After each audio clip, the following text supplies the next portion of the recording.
Bueno, yo en eso, una cosa es lo que opinen ellos y otra cosa es lo que es el arte contemporáneo. Es decir, yo estoy abierto a todas las tendencias contemporáneas. Lo único que pasa es que, como yo decía a mis alumnos en clase, no se puede juzgar a Chillida, por ejemplo, con los patrones de la escultura neoclásica, porque comienzan el arte contemporáneo por tener otros patrones. Yo no sé si estos se van a salir, ¿saldrán?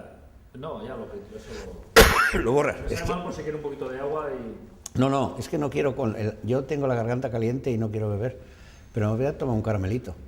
Bueno, y quiero decir que yo en mis clases les decía, es que el arte contemporáneo no lo entendemos, y digo, no se trata de entender, porque entender es una cualidad, el entendimiento, y el entendimiento pues se puede basar en una serie de parámetros.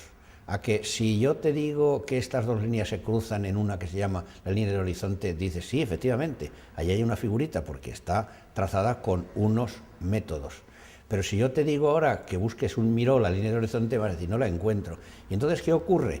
Pues que entonces el arte contemporáneo, precisamente porque hay quien dice que el arte contemporáneo es una cosa que está hecha así, a la que te voy, hago eso. No, es que el arte contemporáneo tiene otras reglas, que no son las reglas clásicas.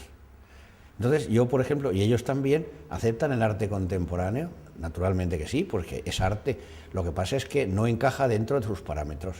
Y yo les decía a mis alumnos, bueno, vamos a ver, si yo ahora presento un miró en blanco y negro, ¿qué ocurre? ¡Ay!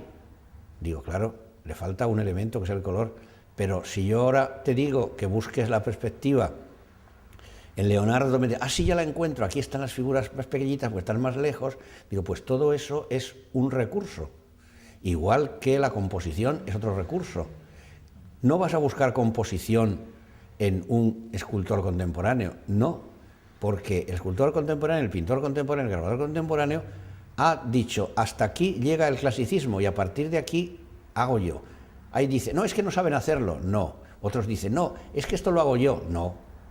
Ponte a hacerlo, no a copiarlo. Entonces, esa es una gran parte de fallo en la didáctica del arte contemporáneo. Es decir, que se quieren utilizar parámetros que no tiene el arte contemporáneo. Bueno, aprovecho para preguntarle otra vez, lo hemos hablado antes, pero no